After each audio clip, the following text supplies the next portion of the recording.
تو جو بچہ مردہ پیدا ہو اس کے بارے میں مشہور بات ہے کہ اس کا جنازہ تب تک نہیں پڑھنا چاہیے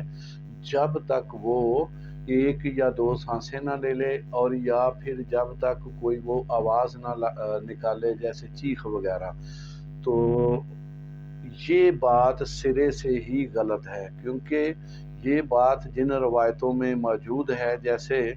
ترمذی کی حدیث نمبر 1032 ہے، ابن ماجہ کی حدیث نمبر 2750 ہے، اور اسی طرح مستدرک الحاکم کی کتاب الجنائز آپ نکالے وہاں بھی مل جائے گی۔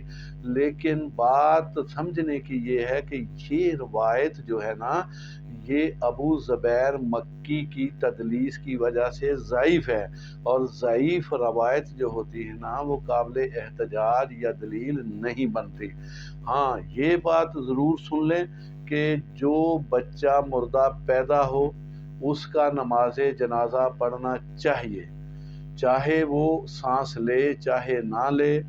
یا چیخے یا نہ چیخے۔ نامکمل بچہ پیدا ہو جائے یعنی مردہ بچہ پیدا ہو جائے، اور اس کی مدت جو ہے نا 4 ماہ کے بعد اس بچے میں روح پھونک دی جاتی ہے۔ تو 4 ماہ کے بعد اگر بچہ پیدا ہو نامکمل یعنی مردہ بچہ، تو اس کی نماز جنازہ پڑھنے کی دلیل نبی صلی اللہ علیہ وآلہ وسلم سے مروی ہے، یعنی ابو داؤد کی حدیث نمبر آپ 3180 کو پڑھ کے دیکھ لیں، ترمذی کی حدیث 1031 نمبر کو پڑھ کے دیکھ لیں، اور نسائی کی حدیث 1950، ابن ماجہ کی حدیث نمبر 1507 ہے۔ تو یہ آپ اس کا مطالعہ کریں۔ مغیرہ بن شعبہ رضی اللہ تعالی عنہ روایت کرتے ہیں کہ نبی رحمت صلی اللہ علیہ وسلم نے فرمایا، وَسَقْتُ يُصَلَّى عَلَيْهِ، کہ جو بچہ نامکمل پیدا ہو اس پہ نماز جنازہ پڑھی جائے، وَيُدْعَى لِوَالِدَيْهِ بِالْمَغْفِرَةِ وَالرَّحْمَةِ، اور اس کے والدین کے لیے مغفرت اور رحمت کی دعا کی جائے۔ اور سند کے لحاظ سے یہ روایت حسن درجے کی ہے، یعنی صحیح حدیث ہے۔ تو اس حدیث کی بنیاد پہ یہ بات بالکل واضح ہو جاتی ہے کہ جو بچہ نامکمل پیدا ہو، یعنی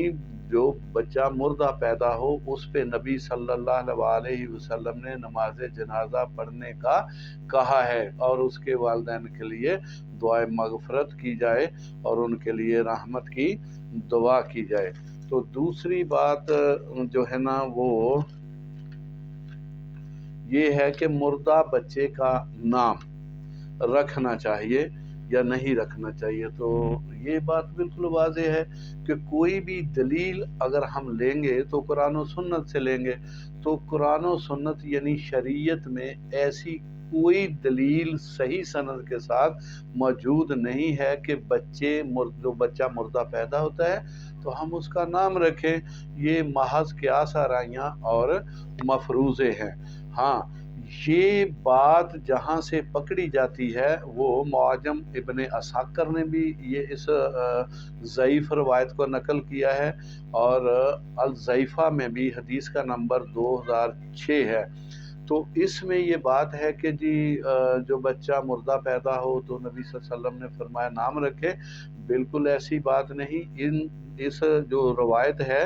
اس میں بختری بن عبید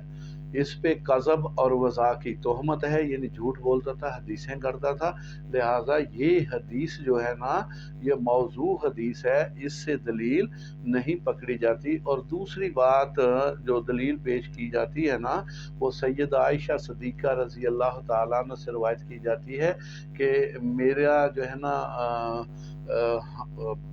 بچہ پیدا ہوا، یعنی نامکمل بچہ پیدا، تو اس کا نام نبی صلی اللہ علیہ وسلم نے عبداللہ رکھا، اور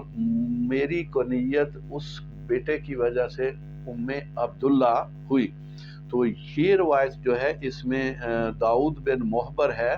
یہ بالکل واضح بات ہے، محدثین نے لکھا ہے کہ یہ بندہ جو تھا نا یہ ثقہ راویوں سے